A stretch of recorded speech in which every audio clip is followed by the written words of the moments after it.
Michael Donovan had always considered himself a reasonable man, someone who valued communication, who believed most problems could be solved through rational discussion. But after 8 years of marriage to Vanessa, he was beginning to doubt his own perception of reality. "You're being completely unreasonable again," Vanessa said, arms crossed as she stood in their kitchen. "This is exactly why we can't have normal conversations."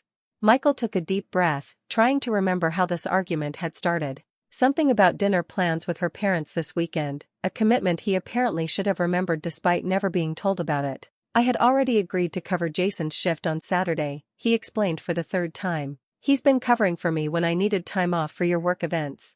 I can't just cancel on him." "Of course," Vanessa threw up her hands. "Your friends always come first. Not my family, not me. This is just like when you missed my company party." "I had the flu," Michael reminded her. "A 103-degree fever. I couldn't stand up." "You could have made an effort. My promotion was on the line, but you didn't care enough to push through it for one night." Michael felt that familiar tightness in his chest, the sensation that had become a constant companion during their arguments.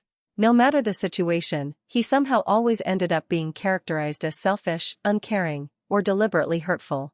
"That's not fair," he said quietly. "I've never intentionally disappointed you or your family." "It's never intentional with you, is it?" Vanessa's tone was bitter. "It's always some excuse, some reason why you can't do the one thing I ask. If you really loved me, you'd make it work." The emotional manipulation was so familiar now that Michael could almost predict the exact words. "If you really loved me. If you really cared. If you were really committed to this marriage." "I'll call Jason," he conceded finally. "I'll try to find someone else to cover the shift." Vanessa's expression immediately softened, the storm passing as quickly as it had arrived. "Thank you. I knew you'd understand how important this is." She kissed his cheek before grabbing her purse. "I'm meeting Kelsey for drinks. Don't wait up." After she left, Michael sat heavily at the kitchen table, staring at the calendar on the wall. Saturday was circled in red, Jason's daughter's recital written in Michael's handwriting. He'd promised to cover his co-worker's shift so Jason could attend his 8-year-old's first piano performance. It was a commitment he'd made weeks ago, one he'd mentioned to Vanessa more than once. He pulled out his phone to call Jason, already crafting the apologetic explanation in his mind, when a realization stopped him. This was the third time this month he'd rearranged his commitments because of Vanessa's last-minute priorities. Each time, she'd insisted these were long-planned events he should have remembered. Each time, he'd doubted his own memory, assumed he was the one who had forgotten or misunderstood. On impulse, he opened their shared digital calendar, the one Vanessa had insisted they use to avoid scheduling conflicts. The Saturday dinner with her parents wasn't there. He checked his text messages and email, finding no mention of the event from Vanessa or her family. Michael set down his phone, a cold clarity washing over him. Either Vanessa had genuinely forgotten to tell him about the dinner, which contradicted her insistence that she'd mentioned it weeks ago, or she was deliberately creating a situation where he would appear to be the inconsiderate one. Neither possibility was comforting. This revelation wasn't entirely new. Over the past year, he'd started noticing patterns in their conflicts. Vanessa's selective memory about conversations, her tendency to reframe situations to cast herself as the victim, the way she'd bring up past mistakes, real or perceived, during unrelated arguments. But each time he tried to address these patterns, she'd accuse him of twisting things or making everything her fault. Michael spent the evening reviewing old texts and emails, checking calendar entries, even looking through credit card statements. A pattern emerged that was impossible to ignore.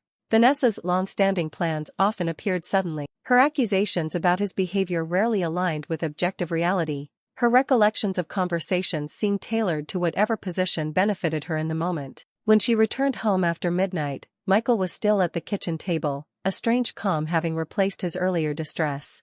"You're still up," she observed, setting down her purse. "Everything okay?" "I don't think it is," Michael replied quietly. "I've been thinking about our argument earlier, about the dinner with your parents." Vanessa immediately looked defensive. "I told you weeks ago. It's not my fault you don't listen." "When exactly did you tell me?" Michael asked, keeping his voice even. "Was it in a text? A phone call? Did you add it to our calendar? Does it matter? The point is, I told you, and now you're trying to make me the bad guy because you forgot." "I didn't forget," Michael said firmly. "It was never mentioned until today. Just like the art exhibit last month that you claimed we'd planned to attend for weeks." Just like your cousin's birthday dinner that supposedly had been scheduled for months. Vanessa's expression hardened. So you're calling me a liar now? This is exactly your problem, Michael. You never take responsibility. It's always someone else's fault, always my fault. I've spent years taking responsibility for misunderstandings that weren't mine, Michael responded. Years apologizing for things I didn't do, rearranging my life around events that suddenly materialize, being told I'm selfish when I have legitimate conflicts.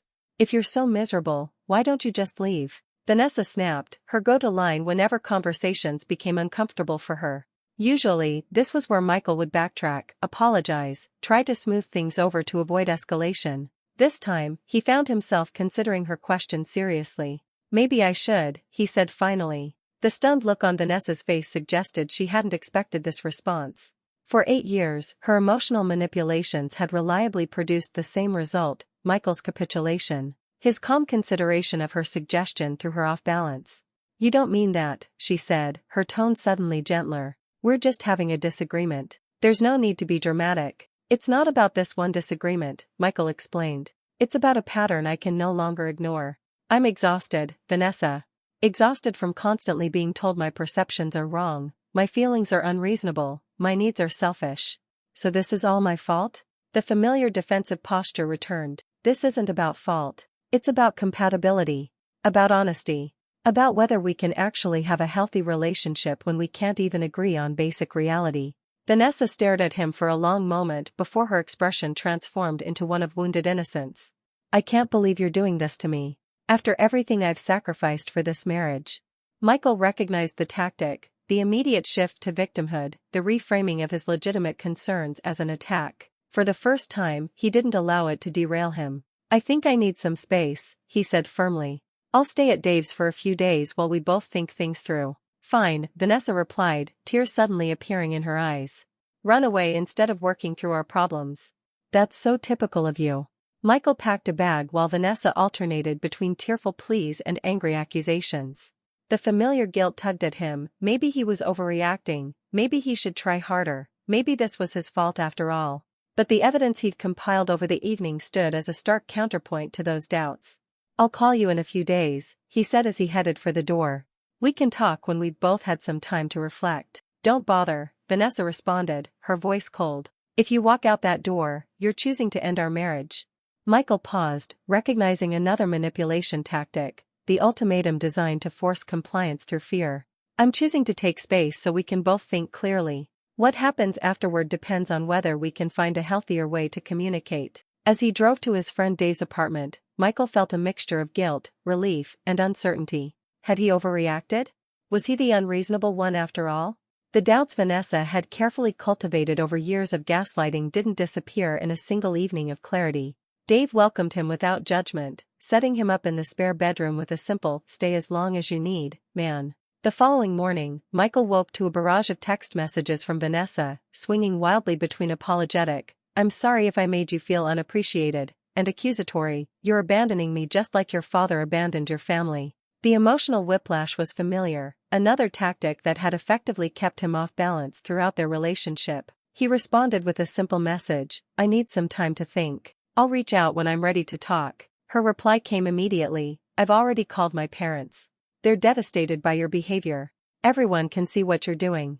The implied threat was clear, she was constructing her narrative, positioning herself as the victim and him as the villain in the story she would tell their families and friends.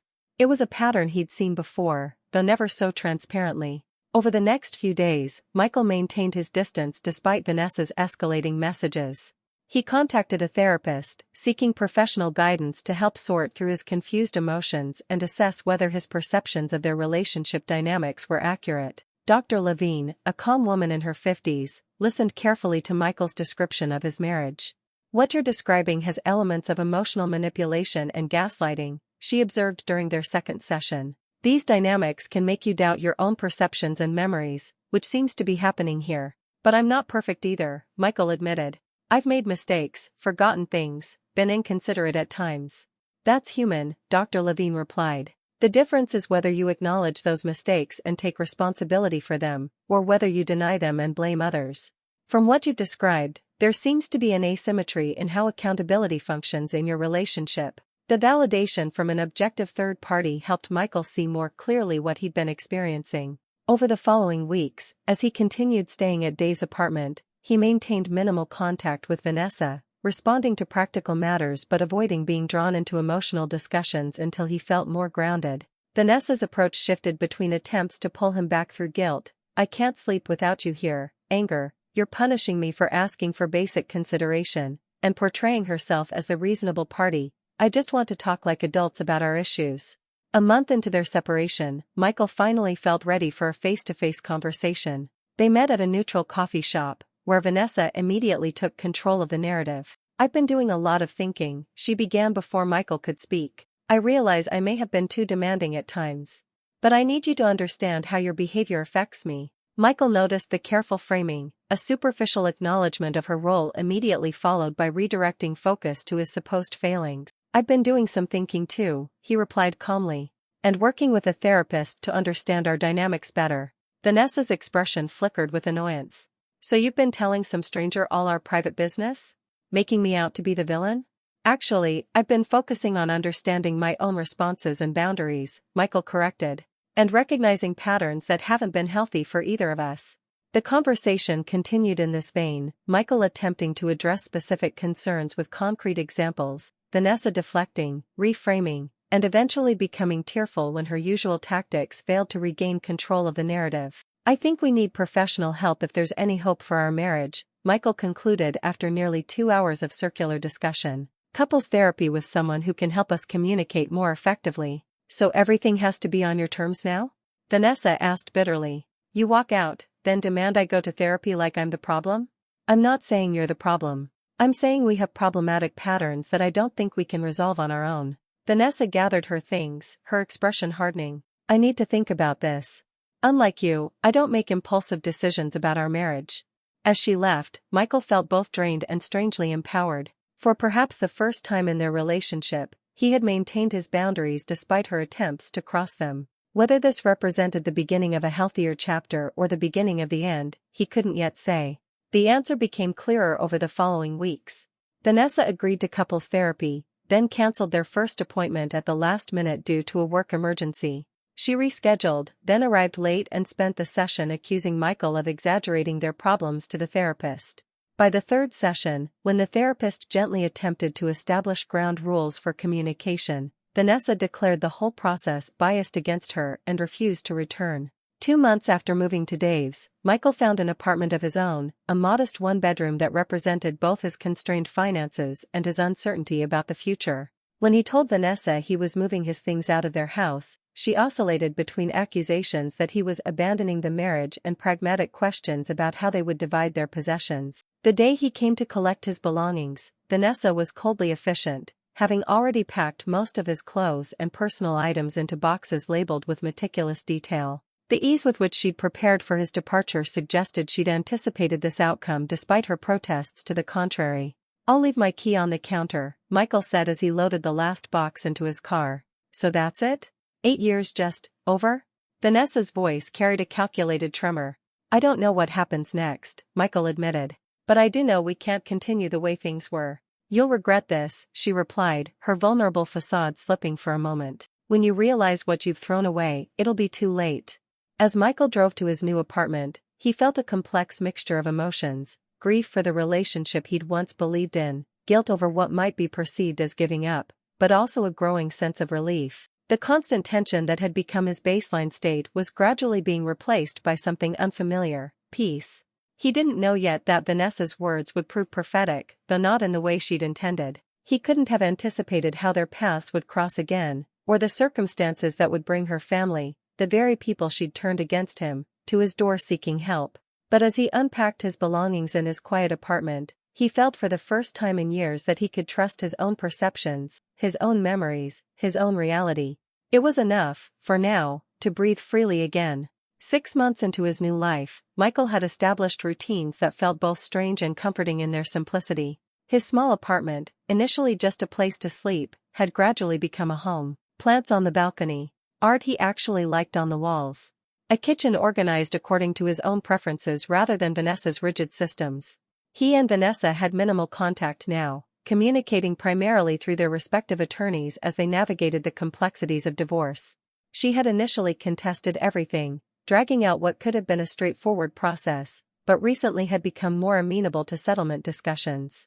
Michael's suspected financial realities were beginning to overshadow her desire to punish him. Dr. Levine had helped him recognize that his marriage had featured classic patterns of emotional manipulation. "What you experienced is sometimes called crazy making," she explained during one session. "When someone consistently denies your reality, it makes you doubt your own perceptions and memories." "I still catch myself wondering if I'm remembering things correctly," Michael admitted. "If I'm being unfair to her in how I interpret past events." "That's normal after long-term manipulation," Dr. Levine assured him. "The self-doubt doesn't disappear overnight, but you're developing healthier ways to verify your perceptions instead of automatically assuming you're wrong." This particular Tuesday evening found Michael preparing dinner while listening to music, a simple pleasure that had been complicated during his marriage by Vanessa's complaints about his noise disrupting her concentration. The familiar weight of walking on eggshells had lifted, leaving room for small joys he'd forgotten were possible. When his phone rang displaying an unfamiliar number, Michael almost let it go to voicemail. Robocalls had become increasingly frequent, and few people in his social circle called without texting first. Something made him answer anyway. "Hello? Michael?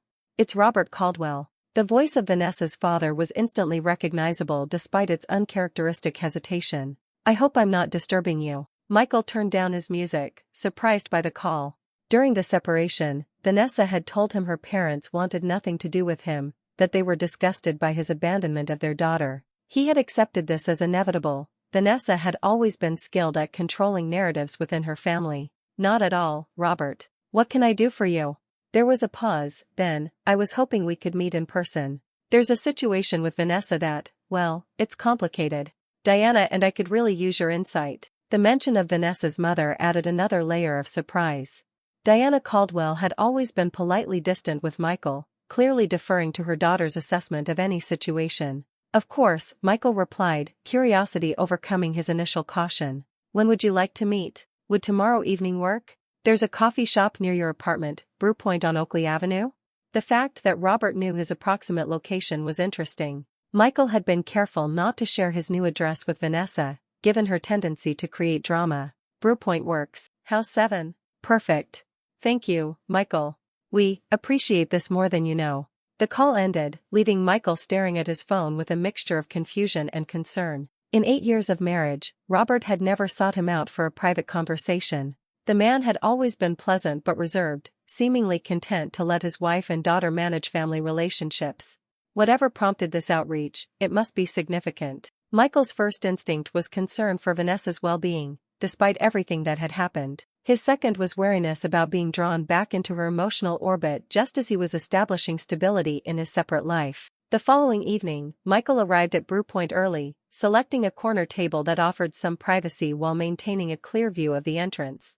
He spotted Robert and Diana immediately when they entered. Both looked tired in a way that went beyond physical exhaustion. "Thank you for coming," Robert said as they sat down, coffee orders placed. "We weren't sure you'd be willing to speak with us after everything." "I've never had any issue with either of you," Michael replied honestly. "Whatever's happening between Vanessa and me, that's separate." Diana's hands fidgeted with her napkin. "She told us she refused to communicate with any of us. That you'd cut off her family completely." Michael absorbed this information without surprise. "That's not accurate. I've had no contact with you because Vanessa told me you wanted nothing to do with me." The exchanged glances between Robert and Diana confirmed what Michael had suspected. Vanessa had been controlling information flow in both directions, creating artificial barriers to maintain her preferred narrative. "That's partly why we're here," Robert said after a moment. "We're realizing there's quite a bit Vanessa has misrepresented to all of us." "I'm listening," Michael said, keeping his expression neutral despite the vindication he felt. Robert took a deep breath. "Vanessa is in serious financial trouble. The house is 3 months behind on mortgage payments. She's maxed out credit cards. There are collection notices arriving almost daily." This was surprising. Vanessa earned a good salary as a marketing executive, and Michael had continued contributing to household expenses throughout their separation, despite his attorney's advice that he wasn't legally obligated to do so until formal support arrangements were established. "I've been making regular transfers to our joint account," Michael explained. "More than enough to cover the mortgage and utilities." The joint account was emptied and closed 2 months ago, Diana said quietly. She told us you'd stopped contributing entirely, that you were trying to financially strangle her into accepting unfair divorce terms. Michael felt a familiar sensation, the cognitive dissonance that came from having his reality contradicted. But now, instead of doubting himself, he simply noted the discrepancy between what he knew to be true and what Vanessa had told her parents. I have bank records showing every transfer, he said. And the account closure would have required either both our signatures or Vanessa's unilateral action. Robert nodded grimly. We suspected as much. Things haven't been adding up lately, literally and figuratively. What exactly are you hoping I can do? Michael asked, cutting to the heart of the matter. The older couple exchanged glances again before Diana spoke. We need to understand what's really happening with Vanessa. She's become erratic, making accusations against coworkers, friends, even us, claiming everyone is conspiring against her. When we questioned the financial situation, she accused us of taking your side against her. She showed up at our house at midnight last week, Robert added. Hysterical, saying her boss was trying to sabotage her career. We later learned she'd been placed on administrative leave after an incident with a client. Michael absorbed this information, concern displacing his initial wariness. This behavior sounded more extreme than the manipulation tactics he'd experienced during their marriage. Has she seen a doctor? A therapist? She refuses, Diana said. Says everyone's trying to make her look crazy when she's the only one seeing things clearly. Why come to me? Michael asked. I'm probably the last person she'd accept help from right now. Robert's expression was pained. Because you're the only person who might understand what we're dealing with. You lived with her. You recognized patterns we're just beginning to see. The conversation continued for over an hour, with Robert and Diana sharing increasingly concerning incidents, Vanessa's paranoid accusations against neighbors, her erratic spending despite financial problems, her elaborate explanations that blamed others for every difficulty she encountered. We've offered financial help, Robert explained. But she insists she doesn't need money, just loyalty from her family. Meanwhile, the foreclosure process has begun on the house. Michael listened carefully, separating his emotional reactions from his analysis of the situation. This sounds like more than just manipulative behavior, he said finally. Some of what you're describing suggests she might be experiencing a genuine psychological crisis. That's our fear as well, Diana admitted. But how do we help someone who refuses to acknowledge there's a problem? By the end of the evening, Michael had agreed to share his documentation of financial transfers with the Caldwells and to provide context about the patterns he'd observed during their marriage. He was careful to maintain appropriate boundaries. This wasn't about revenge or vindication, but about helping Vanessa's parents understand what they were dealing with. There's one more thing, Robert said as they prepared to leave. Vanessa doesn't know we've contacted you. Given her current state, we thought it best to be discreet. I understand, Michael assured them. And I appreciate your trust in reaching out. Despite everything, I do want Vanessa to be okay. That night, Michael found himself reflecting on the strange turn of events. 6 months ago, he'd been trapped in a marriage that made him doubt his own perceptions. Now Vanessa's parents were turning to him for help understanding their daughter's distorted version of reality. The following day, Michael gathered bank statements, email correspondence, and calendar records, the same documentation that had helped him see through the fog of manipulation months earlier. He arranged to meet Robert at a quiet cafe near his workplace during lunch.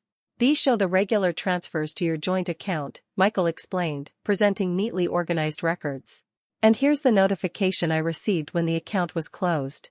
As you can see, Vanessa initiated that action, not me. Robert reviewed the documents carefully. This matches what the bank told us when we finally convinced Vanessa to let us speak with them about the mortgage situation. The money was coming in regularly, then being withdrawn almost immediately. Do you know where it was going? Michael asked. Not entirely, Robert admitted. Some cash withdrawals. Some transfers to accounts we don't recognize. When we asked, she said she was investing in her future but wouldn't elaborate. As they continued discussing the financial puzzle, Michael maintained a careful balance, providing factual information while avoiding characterizations that might seem like attacking Vanessa. Despite everything, he felt no satisfaction in her apparent downward spiral, only concern mixed with the necessary self-protective distance. 3 days later, Diana called with a new development. Vanessa came to our house this morning, she explained, her voice tight with emotion. She was agitated, saying her identity had been stolen and that's why there were financial problems. When we tried to discuss the account closures and withdrawals, she accused us of spying on her and working with you to build a case against her. How did she know we'd been in contact? Michael asked, concerned. We didn't tell her, Diana assured him. But she saw a text from you on Robert's phone when he stepped away from the table. She became extremely upset. Said we betrayed her by conspiring with the enemy. Michael winced at the characterization but wasn't surprised. What happened then? She left, saying she couldn't trust anyone anymore. Robert tried to follow her, but she drove away too quickly. Diana's voice cracked slightly. We're really worried, Michael. This doesn't seem like normal anger or even manipulation. It's like she truly believes everyone is against her. Have you considered involving mental health professionals? Michael suggested gently. There are resources for crisis intervention if you're concerned about her well-being. We're looking into options, Diana confirmed. But we wanted to warn you. Given how she reacted to learning we've been in contact, she might reach out to you directly. Diana's prediction proved accurate sooner than either expected. That evening, Michael's phone exploded with text messages from Vanessa. How dare you turn my parents against me? I knew you were trying to destroy me, but this is low even for you. You've been poisoning everyone against me for months. Michael didn't respond immediately, consulting with Dr. Levine about the best approach. Don't engage with the accusations, she advised. If you respond at all, keep it brief, factual, and focused on her well-being. After careful consideration, Michael sent a single message. I'm concerned about you, Vanessa. Your parents are too. Please consider talking to someone professional who can help sort things out. Her response came immediately. So now I'm crazy?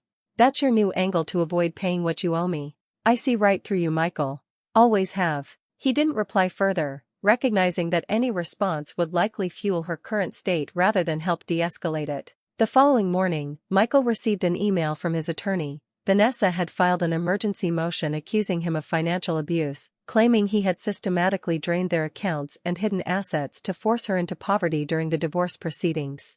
Don't worry, his attorney assured him during their emergency call. The documentation you've provided shows the opposite, that you've been consistently supporting household expenses despite no formal agreement requiring you to do so. But we need to respond quickly and comprehensively. Michael forwarded the additional financial records his attorney requested, feeling a strange sense of déjà vu. Once again, he was defending himself against accusations that inverted reality, only now the claims were being made in legal documents rather than private arguments. The court date was set for the following week. In the meantime, Michael maintained contact with the Caldwells, who were becoming increasingly concerned about their daughter's stability. She's refusing to let us help with the mortgage situation, Robert reported during one of their calls.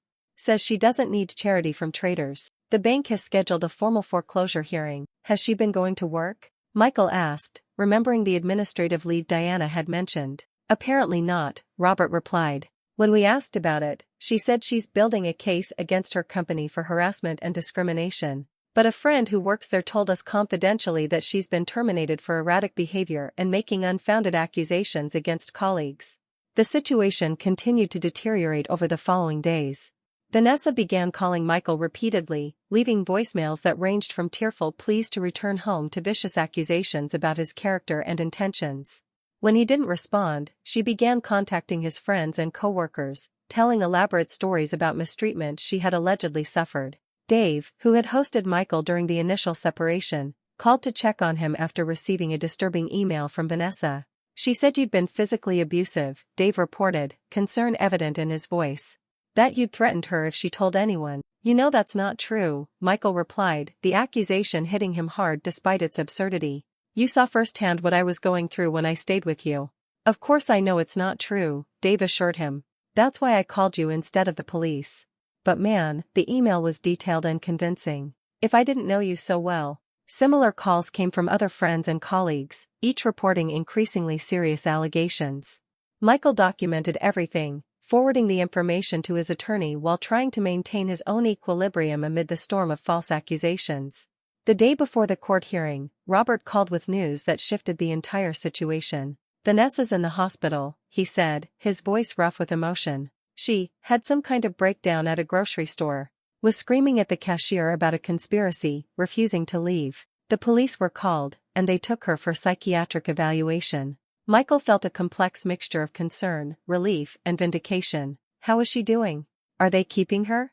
Yes, for at least 72 hours, Robert confirmed. The doctor says she's showing signs of what might be a psychotic episode. They're running tests, starting treatment. It's hard to see her like this, but also a relief that she's finally getting help. What about tomorrow's hearing? Michael asked, thinking practically. Her attorney has requested a continuance due to medical emergency, Robert explained. But Michael, Diana and I would like you to come to the hospital. Not to see Vanessa, she's not allowed visitors yet anyway, but to speak with her doctors. You have insights into her behavior over the years that might help them understand what's happening. The request gave Michael pause. Becoming involved in Vanessa's medical situation seemed beyond the scope of appropriate boundaries for an estranged spouse in the midst of divorce proceedings. I'm not sure that's a good idea, he said carefully. Anything I say could be perceived as biased or vindictive, given our current legal situation. We understand, Robert acknowledged. But the doctor specifically asked if there was anyone who might have observed behavioral changes over time. Diana and I only saw Vanessa occasionally, but you lived with her every day for 8 years. After consulting with both his therapist and his attorney, Michael agreed to meet with Vanessa's treatment team, strictly as an information resource, with her parents present and with no direct contact with Vanessa herself. The following afternoon, he found himself sitting in a conference room at the psychiatric facility, facing a psychiatrist and a clinical psychologist. Robert and Diana sat beside him, their faces showing the strain of the past several days. We appreciate your willingness to provide context, Mr. Donovan, Dr. Patterson, the psychiatrist, began. To be clear, we're not asking you to diagnose or speculate about Ms. Caldwell's current condition. We're interested in patterns of behavior you may have observed during your relationship that could help inform our assessment. Michael nodded, gathering his thoughts. I want to be careful not to characterize everything through the lens of our difficult separation, he began. But there were consistent patterns throughout our marriage that seem relevant to what you're describing now. Over the next hour, Michael provided a careful, detailed account of his experiences with Vanessa, her tendency to reframe events to cast herself as the victim, her selective memory about conversations, her escalating emotional responses when confronted with discrepancies, her ability to maintain different personas in different contexts. These behaviors became more pronounced over time, he explained. Early in our relationship, the discrepancies were subtle enough that I usually assumed I was misremembering. By the end, they were so significant that I started documenting everything to verify my own perceptions. Dr. Patterson and the psychologist, Dr. Chen, asked specific questions about timelines, triggers, and patterns, taking careful notes throughout the discussion. Was there ever any acknowledgement of these discrepancies? Dr. Chen asked. Any moments where Ms. Caldwell recognized contradictions in her accounts? Not that I observed, Michael replied. When presented with evidence that contradicted her version of events, she would typically either deny the evidence existed, claim it had been manipulated somehow, or shift to a different accusation entirely. As the session concluded, Dr. Patterson addressed all 3 of them. This information is helpful in understanding the progression of symptoms. Based on our initial assessment and what we've discussed today, we're exploring possibilities including delusional disorder and certain personality disorders, potentially with an acute psychotic episode triggered by stress. Will she be okay? Diana asked, the question carrying all the worry of a mother regardless of the complicated circumstances. Treatment outcomes vary widely depending on diagnosis, individual factors, and commitment to the therapeutic process, Dr. Patterson explained. The immediate goal is stabilization. Longer-term prognosis will become clearer as treatment progresses. As they left the facility, Robert turned to Michael in the parking lot. Thank you for doing this. I know it couldn't have been easy. I hope it helps, Michael replied sincerely. Despite everything, I wouldn't wish this situation on anyone. Diana, who had been relatively quiet throughout the hospital visit, suddenly embraced him, a surprising gesture from the usually reserved woman. We owe you an apology, she said as she stepped back. We believed Vanessa's characterization of you for so long. Even when things didn't quite add up, we accepted her explanations because she's our daughter. No apology needed, Michael assured her. Family loyalty is natural. And Vanessa has always been skilled at presenting convincing narratives. As he drove home, Michael reflected on the strange journey that had brought him to this point. 6 months ago, he'd left his marriage believing he was the problem, the unreasonable one, the one who couldn't communicate properly, the one whose perceptions couldn't be trusted. Now he had not only reclaimed his own reality but was helping others understand the distortions they too had accepted. The vindication brought no joy, only a somber recognition that sometimes being right about a painful situation was just that, painful. Whatever happened next with Vanessa's treatment and their divorce proceedings, Michael knew he had finally found the firm ground of truth he'd been seeking all along. For now, that would have to be enough. The weeks following Vanessa's hospitalization unfolded in ways Michael couldn't have predicted. The emergency court hearing was postponed indefinitely as Vanessa remained under psychiatric care longer than the initial 72-hour hold. Her attorney filed for a medical continuance on all divorce proceedings, effectively pausing the legal process until Vanessa was deemed capable of participating. Michael maintained careful boundaries while still providing support to the Caldwells as they navigated the complex healthcare system. He helped them understand their daughter's legal rights regarding treatment, connected them with resources for families of patients with serious mental health conditions, and continued to fill in historical context for the treatment team when requested. The doctors have officially diagnosed her with delusional disorder with elements of narcissistic personality disorder, Robert explained during one of their now regular coffee meetings. They say the acute episode was triggered by the stress of the divorce and financial pressures, but the underlying conditions have probably been present for years. Michael nodded, thinking about the patterns he'd observed throughout their marriage. Did they explain what that means for treatment and prognosis? It's complicated, Robert replied, rubbing his forehead wearily. The delusional aspects can be treated with medication and therapy, but the personality disorder components are much harder to address.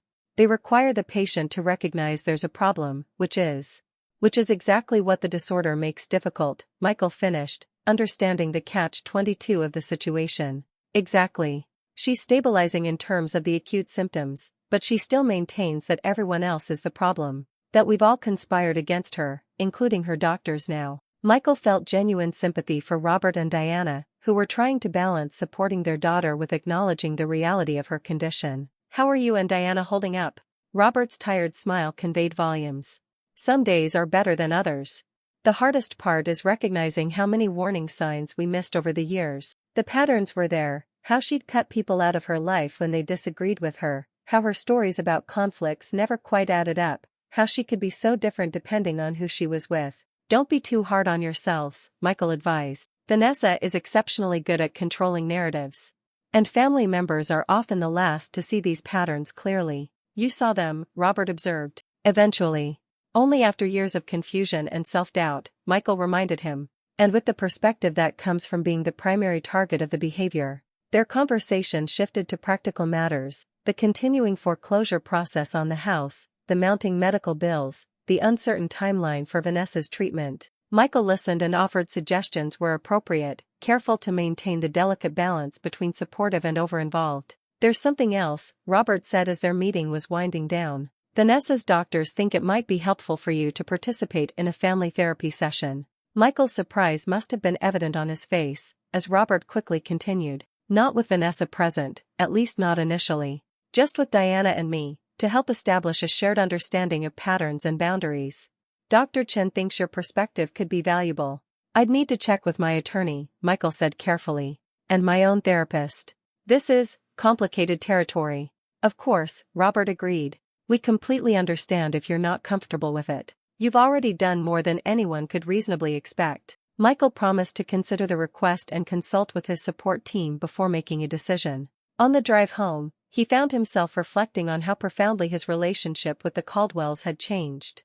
The parents who had once viewed him with suspicion, filtered through Vanessa's manipulative lens, were now seeking his insights and support. The following day, Michael met with Dr. Levine to discuss the family therapy request. What are your concerns about participating? She asked after he explained the situation. Michael considered the question carefully. I worry about crossing boundaries that should remain firm during divorce proceedings. About being drawn back into Vanessa's orbit in ways that could be unhealthy for my own recovery. And honestly, about how my involvement might be perceived, as vindictive or attempting to influence her treatment. Dr. Levine nodded. Those are all valid concerns. What potential benefits do you see in participating? Helping her parents understand patterns they might miss otherwise. Contributing to a treatment plan that could genuinely help Vanessa. And maybe, finding some closure by being part of a process that acknowledges the reality of what I experienced. It sounds like you've thought this through carefully, Dr. Levine observed. From a therapeutic perspective, I don't see participation in family therapy, without Vanessa present, as inherently problematic for your recovery. The key would be maintaining clear boundaries and being honest about your own limitations. Michael's attorney was more cautious when they spoke later that day. I understand the humanitarian impulse, she said, but you need to protect yourself legally. Anything you say in these sessions could potentially be used in divorce proceedings once they resume. Even with medical confidentiality? Michael asked. Therapeutic settings have their own confidentiality rules, but those aren't the same as legal protections.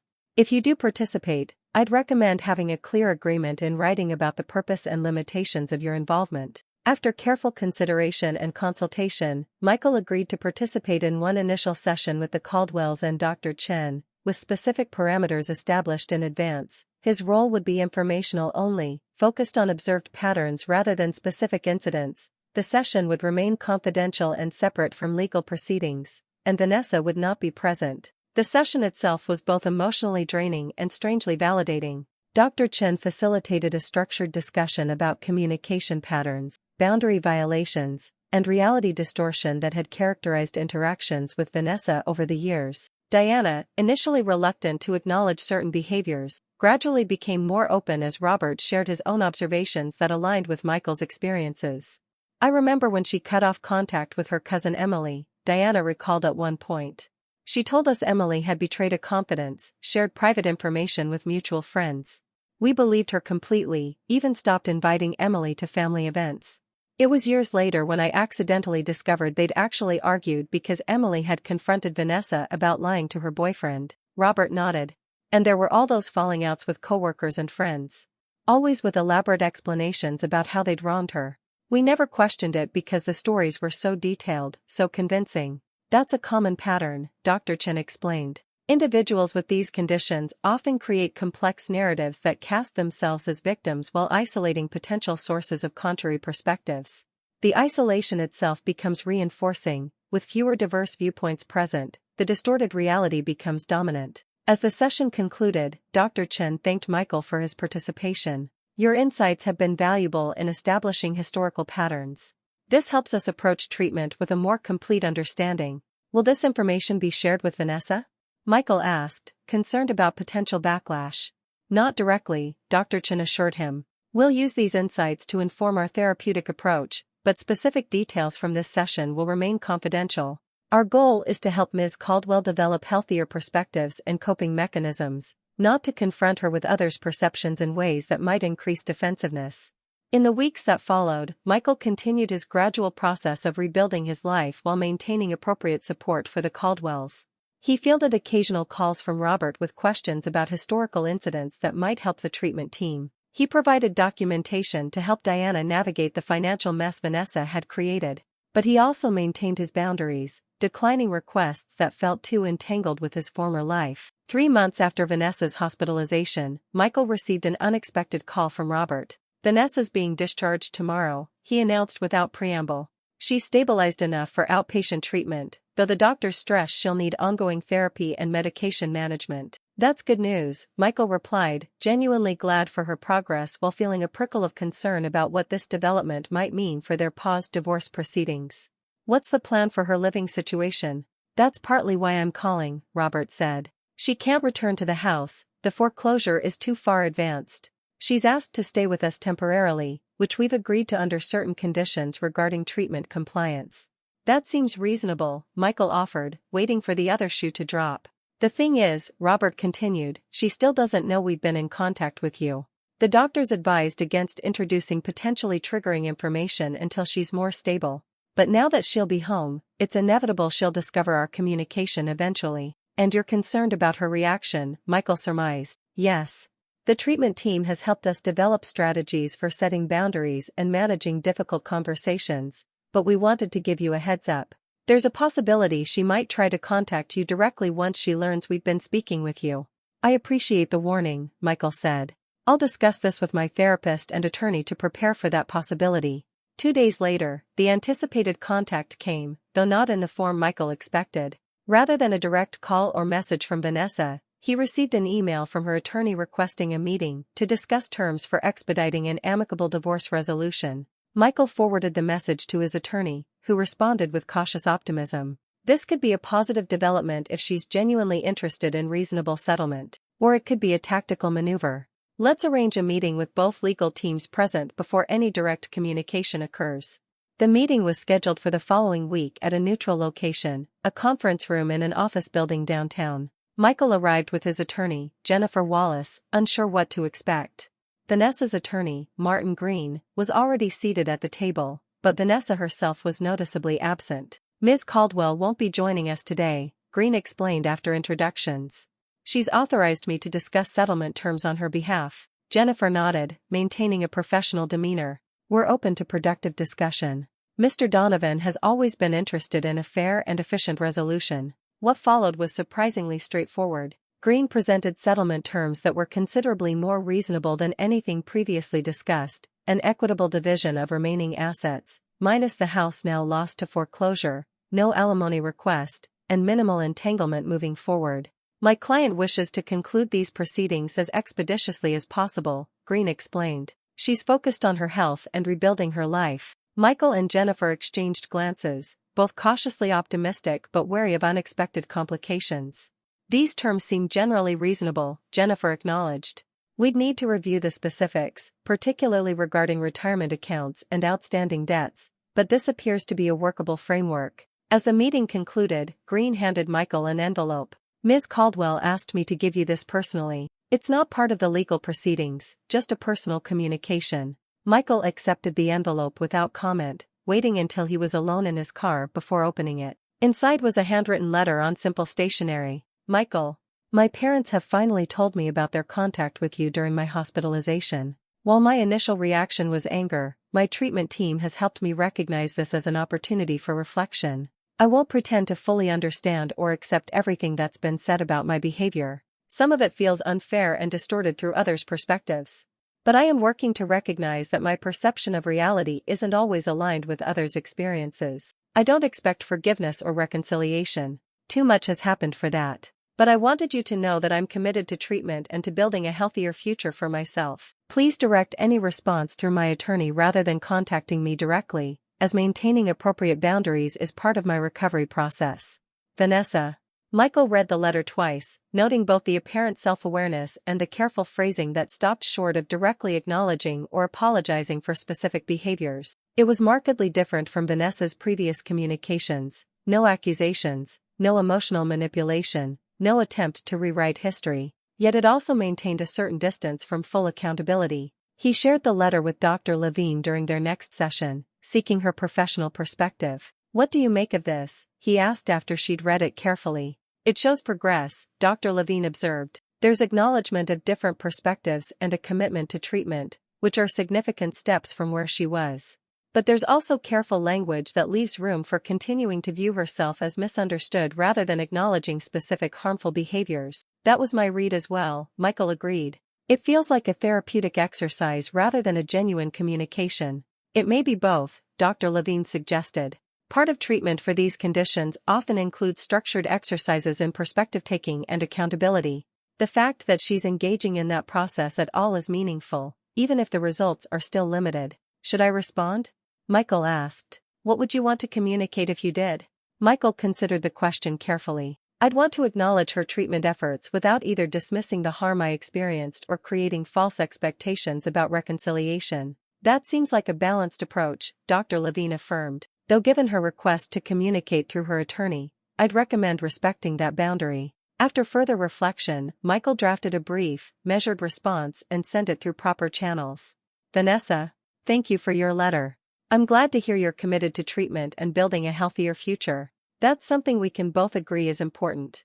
I appreciate your understanding about the need for appropriate boundaries as we both move forward separately. Michael. With the communication channel established through their attorneys, the divorce proceedings progressed with unexpected efficiency. The settlement was finalized within weeks, the terms remaining remarkably reasonable compared to Vanessa's earlier demands. The dissolution became official with minimal drama, just signatures on documents and a brief court appearance to formalize what both parties now agreed was necessary. Throughout this process, Michael maintained periodic contact with the Caldwells, though with decreasing frequency as their lives naturally diverged.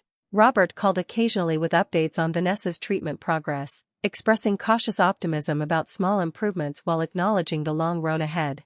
Her therapist says personality patterns established over decades don't change quickly, he explained during one of their final conversations. But she's consistently taking her medication and attending therapy sessions. That's more than we dared hope for initially. I'm glad she's getting help, Michael said sincerely. Regardless of our history, I wouldn't wish untreated mental health struggles on anyone. You know, Robert said after a thoughtful pause, when Vanessa first told us you were leaving her, she painted such a different picture of you, controlling, unreasonable, emotionally manipulative. We believed her completely because we'd never seen evidence to the contrary. She's always been skilled at shaping narratives, Michael observed without bitterness. Yes, but we should have questioned more, especially when things didn't quite add up. I want you to know that Diana and I have learned an important lesson from all this, about listening more carefully, about looking beyond convincing stories to patterns of behavior. That's a valuable lesson, Michael acknowledged. One I had to learn the hard way myself. As they prepared to end the call, Robert added one final thought. I know this isn't how anyone imagined things would turn out. But for what it's worth, Diana and I are grateful for your compassion through all of this. You had every right to walk away completely when we reached out. I'm glad I could help, Michael replied simply. And I wish all of you the best moving forward. 6 months after the divorce was finalized, Michael received a job offer that would take him to the West Coast, an opportunity too good to pass up professionally, with the added benefit of geographical distance from the complex history he'd navigated in Philadelphia. After consulting with his support network, he accepted the position and began preparations for relocation. The evening before his departure, Michael met Dave for a farewell dinner at their favorite local restaurant. As they enjoyed their meal, Dave reflected on the journey his friend had taken. When you first stayed with me after leaving Vanessa, you were a different person, Dave observed. Second-guessing every decision, apologizing constantly, jumping whenever your phone buzzed. Now look at you, moving across the country for a killer job opportunity, making decisions with confidence. It's night and day, man. Michael smiled, acknowledging the truth in his friend's observation. I didn't realize how much her manipulation had affected me until I got some distance from it. Dr. Levine says that's common in these situations. The fog doesn't fully lift until you're out of it for a while. Have you heard anything about Vanessa recently? Dave asked. Robert called last month with an update. She's still living with them, still in treatment. Apparently she's working part-time at a small marketing firm, not at her previous executive level, but it's a step toward independence.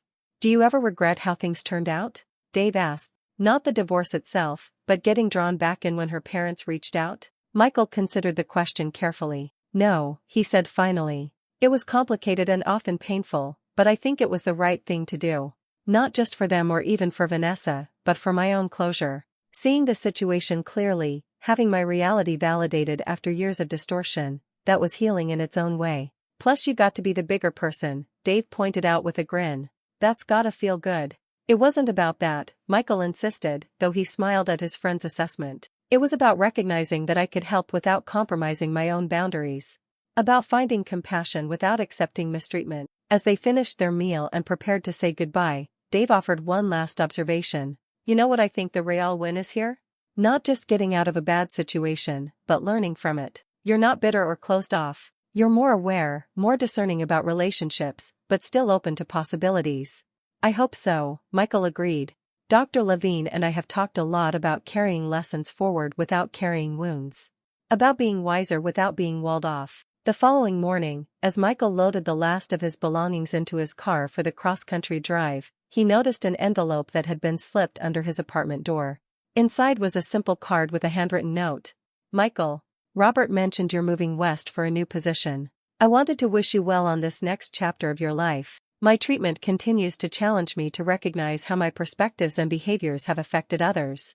I understand now, in ways I couldn't before, how my actions impacted you during our marriage. While words cannot undo past harm, I want you to know that I am truly sorry for the pain I caused through my manipulation, gaslighting, and failure to take responsibility. I hope your new beginning brings the happiness and peace you deserve, Vanessa. Unlike her previous communication, this note contained direct acknowledgement of specific harmful behaviors and a straightforward apology without qualifications. Whether this represented genuine progress in her treatment or simply a more skillful performance was impossible to determine with certainty. Michael carefully placed the card in a folder with other documents related to this chapter of his life, not prominently displayed or immediately accessible, but preserved as part of his history rather than discarded entirely. The gesture seemed appropriate, acknowledging what had occurred without allowing it to occupy center stage in his continuing story. As he drove west toward his new beginning, Michael reflected on the strange journey that had brought him to this point. He had left his marriage believing he was the problem, only to discover through painful experience that the reality was far more complex. When Vanessa's family called him for help months later, it wasn't vindication he found but a deeper understanding of manipulation patterns, of family dynamics, of his own resilience. The lessons would travel with him to his new life: trust your perceptions while remaining open to other perspectives, establish boundaries without building walls, extend compassion without sacrificing self-protection. Most importantly, he had learned that sometimes the clearest view of a situation comes only after you've stepped away from it completely, a truth that applied to toxic relationships as surely as it did to complex landscapes viewed from a distance. The road ahead stretched toward new possibilities, unmarked by the distortions that had characterized his past. Whatever challenges awaited, Michael now possessed something invaluable: the confidence to navigate them with clear eyes and firm footing in his own reality. 5 years after leaving Philadelphia, Michael had built a life in Seattle that exceeded his initial hopes. The job opportunity that had drawn him west had evolved into a senior leadership position. He'd purchased a modest house with a view of Puget Sound. Most importantly, he'd developed a circle of genuine friendships and even cautiously ventured back into dating. His West Coast existence felt worlds away from the confusion and self-doubt that had characterized his final years with Vanessa. The distance, both geographical and temporal, had allowed perspective to develop, transforming painful experiences into valuable wisdom that informed his decisions without dominating them. On this particular Saturday morning, Michael was enjoying coffee on his deck when his phone rang, displaying a Philadelphia area code. His first thought was of Dave, who still lived back east and occasionally called from different numbers when traveling for work. Instead, a familiar but unexpected voice greeted him. "Michael? It's Diana Caldwell." The surprise must have been evident in his brief hesitation before responding. "Diana, hello. It's been a while. Almost 3 years since we last spoke," she confirmed. "I hope I'm not intruding." "Not at all," Michael assured her, curious about the purpose behind this unexpected contact. "How are you and Robert?" "We're managing," Diana replied, her voice carrying the weight of unspoken challenges. "Robert's health has been somewhat precarious, heart issues last year, though he's stable now." "I'm sorry to hear that," Michael said sincerely. "Please give him my best." "I will." A pause followed, suggesting she was gathering her thoughts.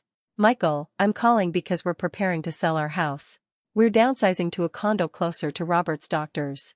Michael waited, sensing there was more to this call than a real estate update from his former in-laws.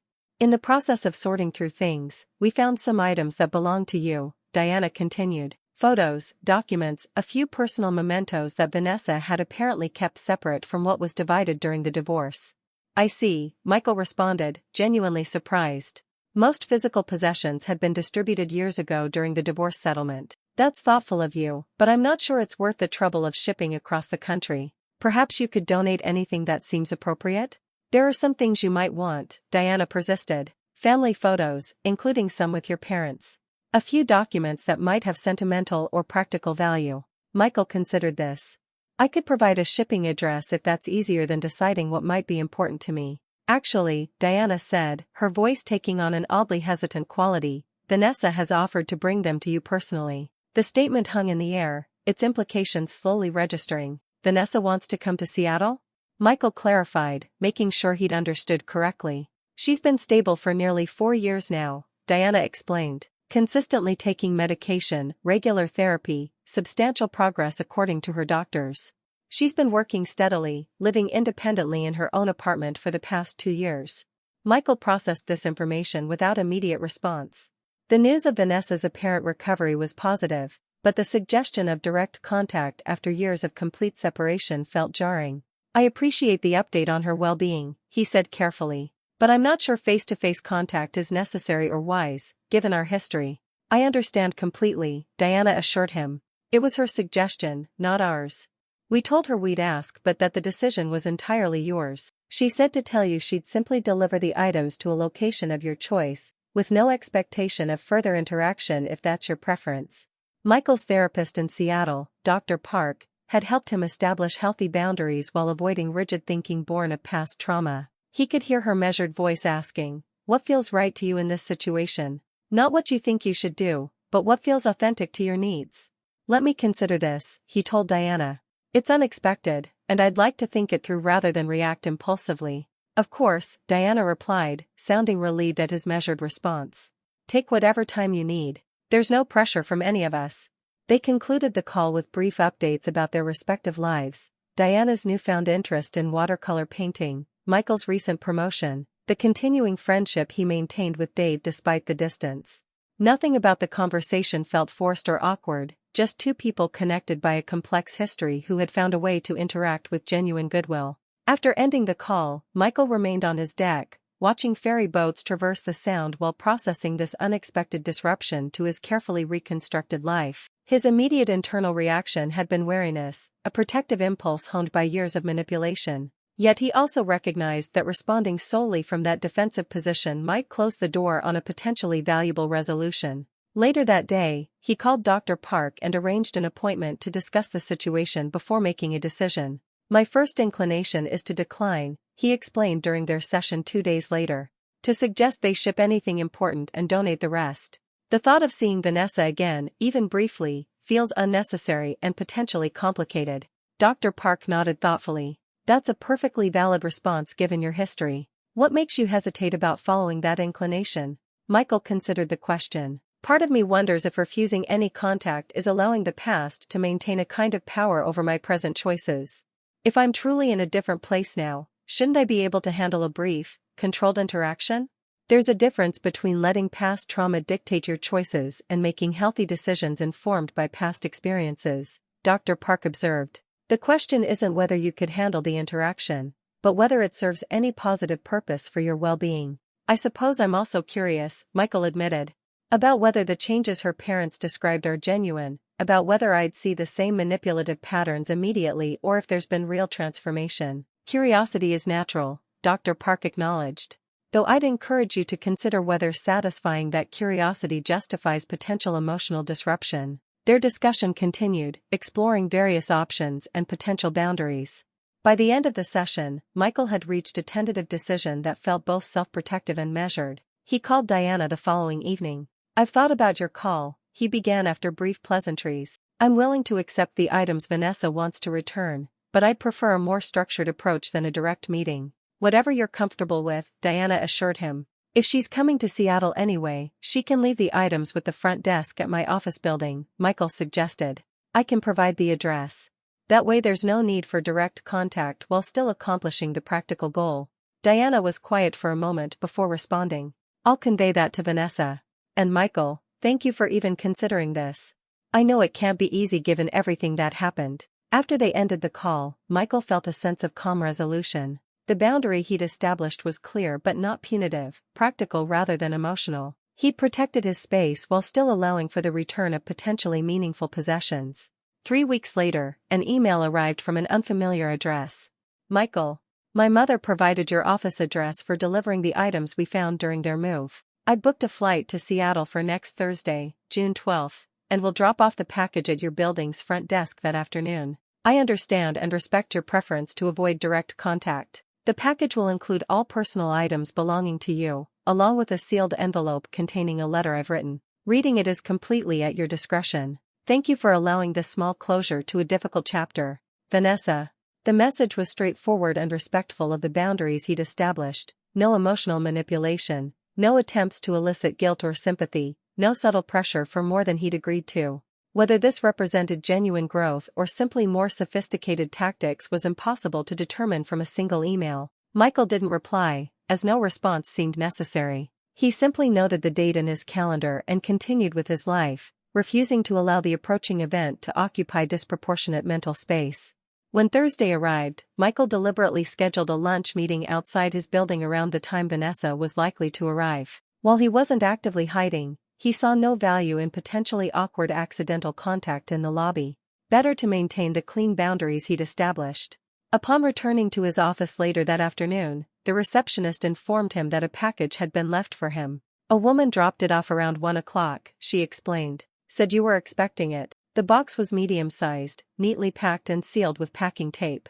Michael brought it to his office but didn't open it immediately, finishing his workday before taking the package home where he could examine the contents privately. That evening, seated at his dining table, Michael finally opened the box.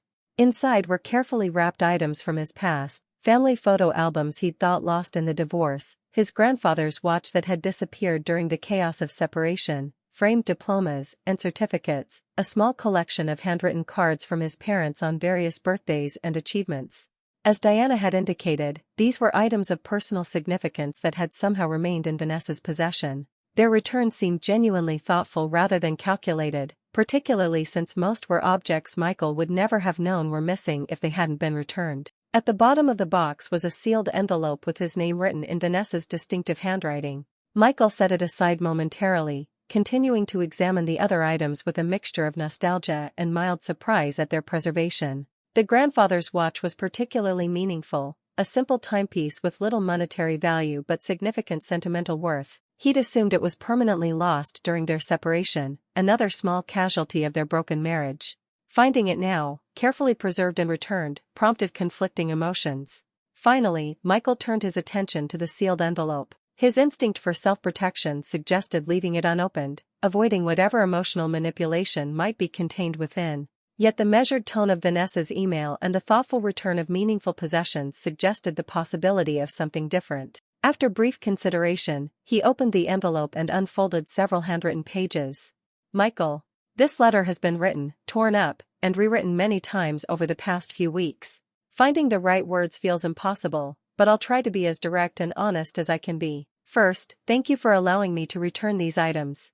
When my parents decided to downsize, we found them stored in their attic, things I had apparently set aside during our separation but never addressed properly. You deserve to have these pieces of your history back in your possession. Second, I want to acknowledge the harm I caused during our marriage and its ending. For years, I distorted reality to suit my needs, manipulated situations to maintain control, and made you question your own perceptions when they didn't align with my preferred narrative. When you finally established boundaries, I escalated to increasingly desperate tactics rather than facing my own issues. My diagnosis and treatment have been difficult but necessary journeys. I've had to confront patterns established long before we met, defense mechanisms that initially protected me but eventually imprisoned both me and those closest to me in a distorted reality. This isn't offered as an excuse, only as context for understanding what happened between us. The progress I've made hasn't erased these tendencies completely. My therapist cautions that these patterns are managed rather than cured. But with medication, ongoing therapy, and hard-won self-awareness, I've developed tools to recognize distortions before they consume me and those around me. I don't expect or seek forgiveness. Some betrayals of trust are too fundamental to simply forgive, and I understand that completely. What I hope to convey is simply that the harm I caused you has not been forgotten or minimized in my recovery process. Rather, fully acknowledging that harm has been essential to whatever healing I've managed to achieve. My parents tell me you've built a good life in Seattle. I'm genuinely happy to hear this, with no ulterior motives or hidden agendas. You deserved much better than what our marriage became, and I'm glad you found the strength to create that better life for yourself. If you've chosen to read this far, thank you for that small courtesy. If you prefer no further contact after this, I will respect that boundary completely. If at some point you have questions or thoughts you wish to share, my parents can always relay messages appropriately. With sincere respect for the life you've built, Vanessa. Michael read the letter twice, searching for the familiar patterns of manipulation, the subtle guilt trips, the strategic victim positioning, the reframing of events to minimize responsibility. He found none of these, only what appeared to be genuine acknowledgement and appropriate boundaries. Whether this represented true transformation or simply more sophisticated manipulation was ultimately unknowable from a single letter. What mattered more was his own response, not to Vanessa specifically, but to this unexpected closure to a difficult chapter in his life. He carefully returned the letter to its envelope, then spent the evening examining the returned photographs and mementos. Each item carried memories, some painful but many from the life he'd lived before the darkest periods of his marriage. Having these pieces of his history returned felt unexpectedly meaningful, as if recovering fragments of identity that had been temporarily lost. The following morning, Michael called Dave to share the development with the one person who had witnessed his journey from its darkest moments. So she just dropped everything off and left? No drama, no surprise ambush? Dave sounded almost disappointed at the anticlimactic resolution. Exactly as agreed, Michael confirmed. The letter was, surprisingly self-aware. Almost like it was written by a completely different person. People can change, Dave acknowledged. Or they can get better at hiding their true nature. Hard to know which from a distance. That's what I keep thinking, Michael agreed. But in some ways, it doesn't matter which it is. What matters is that I'm not affected either way. Reading her letter didn't throw me into confusion or self-doubt. I could evaluate it objectively rather than being pulled back into old patterns. That's the real win, Dave observed. Not what she did or didn't do, but how differently you responded to it. Remember when a single text from her would have you questioning everything? Michael smiled at the accuracy of his friend's observation. Progress, I guess. After some consideration over the following days, Michael composed a brief email response. Vanessa, thank you for returning these items. The photographs and especially my grandfather's watch have significant sentimental value that I appreciate having back in my possession. Your letter was received and read. The acknowledgement of past patterns is noted. I wish you well in your continuing recovery and future endeavors. Michael. The response was polite but maintained clear emotional boundaries, no opening for ongoing communication, no unnecessary vulnerability, but also no pointless cruelty or dismissiveness. It acknowledged what deserved acknowledgement while protecting what needed protection. In the weeks that followed, Michael found himself occasionally reflecting on this unexpected epilogue to his marriage. The returned possessions took their places in his Seattle home, photographs displayed on shelves, the watch stored safely in a drawer, documents filed appropriately, physical artifacts of a past chapter integrated into his present life without disrupting its foundations. 3 months later, Michael was having dinner with Lisa, a landscape architect he'd been dating for several months. Their relationship was developing gradually, built on genuine compatibility and open communication rather than intensity or idealization. You seem particularly thoughtful tonight, Lisa observed as they shared dessert. Anything you want to talk about? Michael considered whether to share this aspect of his history that he hadn't yet discussed fully. Their relationship had reached a point where deeper understanding felt appropriate rather than premature. I was thinking about how much has changed in the past few years, he acknowledged. About how differently I approach relationships now compared to before. In what ways? Lisa asked, her interest genuine rather than prying. Over the remainder of the evening, Michael shared elements of his marriage to Vanessa and its aftermath that he hadn't previously disclosed, the manipulation he'd experienced, the self-doubt it had created, the long journey back to trusting his own perceptions. The strangest part, he concluded, is that I'm actually grateful for what I learned through that experience. Not for the pain or confusion, but for the clarity that eventually emerged from it. I'm better at recognizing both healthy and unhealthy patterns now, more attuned to my own boundaries and more respectful of others. Lisa listened attentively, asking thoughtful questions without judgment. Thank you for sharing that, she said when he finished. It helps me understand some things about how you approach our relationship, your emphasis on clear communication, your comfort with direct questions, your respect for independence within connection. All hard-earned lessons, Michael acknowledged with a small smile. The best kind, Lisa replied, reaching for his hand across the table. As they walked back to their cars afterward, Michael felt a quiet certainty that had been absent in his previous relationships. Not certainty about where this specific connection might lead, but certainty about his ability to engage authentically while maintaining healthy boundaries. To recognize red flags without seeing danger in every disagreement. To trust without abandoning discernment. 6 months later, Michael received a brief email from Diana. Dear Michael, I wanted to let you know that Robert passed away peacefully last week after a brief illness. The funeral was small, just family and close friends, as he would have wanted. Though our connection came through difficult circumstances, Robert always spoke of you with great respect. Your kindness during our family's challenging time meant more to him than you probably realized. Vanessa is handling her father's passing with remarkable strength and appropriate grief. The stability she's maintained these past years gave Robert tremendous peace in his final days. I hope your life continues to bring you fulfillment and joy. You certainly deserve it. Warmly, Diana. Michael sent a thoughtful condolence card and a donation to the Heart Research Foundation Diana had mentioned in lieu of flowers. The gestures felt appropriate, acknowledging the genuine connection that had developed with his former in-laws while maintaining the boundaries that served his well-being. A year later, as Michael and Lisa prepared for their wedding, a small ceremony on a cliffside overlooking the Sound, he received a package from Philadelphia. Inside was a beautiful handcrafted wooden box with a note from Diana explaining that it had been made by Robert years earlier, part of a woodworking hobby he'd taken up in retirement. "Robert would have wanted you to have this," the note read. He made it during a period when he was reflecting on how relationships transform over time, sometimes in unexpected ways. "It seemed fitting for your new beginning." The gesture touched Michael deeply, not just the gift itself, but what it represented. A connection that had begun through painful circumstances had evolved into something genuine and meaningful, transcending the broken relationship that had initially linked them. The wooden box found a place in Michael and Lisa's home, holding small mementos of their relationship: concert tickets from their first date, a small stone from the beach where he'd proposed, dried flowers from their wedding. A physical reminder that beauty could emerge from unexpected sources, that connections could evolve in ways no one might predict. On the morning of their wedding, as Michael prepared for the ceremony, Dave handed him an envelope that had been delivered with the other cards and well wishes. "This came without a return address," Dave explained. "I thought you should decide whether to open it today or save it for later." Michael recognized the handwriting immediately. He considered setting it aside to avoid any potential disruption to the day's joy, but something, perhaps curiosity, perhaps confidence in his own emotional equilibrium, prompted him to open it. Inside was a simple card with a brief message. "Wishing you and Lisa every happiness as you begin your life together. Some people discover what truly matters early in life, others require difficult lessons before finding their way. I'm genuinely glad you found the partnership you always deserved. With respect and good wishes, Vanessa." No manipulation, no hidden barbs, no subtle attempts to insert herself into his milestone moment, just a simple acknowledgement from a distance. "Everything okay?"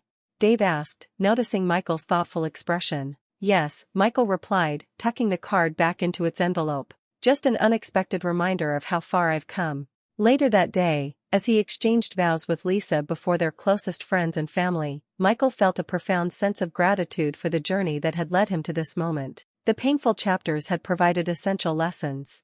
The healing process had developed resilience and wisdom. Even the unexpected epilogues had offered their own form of closure.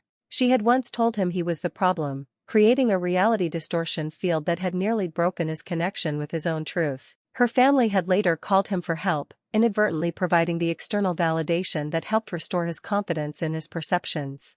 Now, years later, he understood that the real story had never been about who was right or wrong, who was broken or whole, who had won or lost. It had been about finding his way back to his own truth and building a life from that solid foundation, a life that now included genuine partnership, meaningful connections, and a quiet confidence that came from weathering storms and discovering unexpected clarity in their aftermath. As he and Lisa shared their first dance as a married couple, surrounded by people who truly saw and valued them, Michael recognized that the greatest victory wasn't in proving others wrong or even in being proven right. It was in reclaiming the ability to trust his own reality while remaining open to authentic connection, the delicate balance between wisdom and vulnerability that made genuine relationship possible. The problem had never been him, but the solution, the path forward into a life of integrity, clarity, and meaningful connection, had been his to discover all along.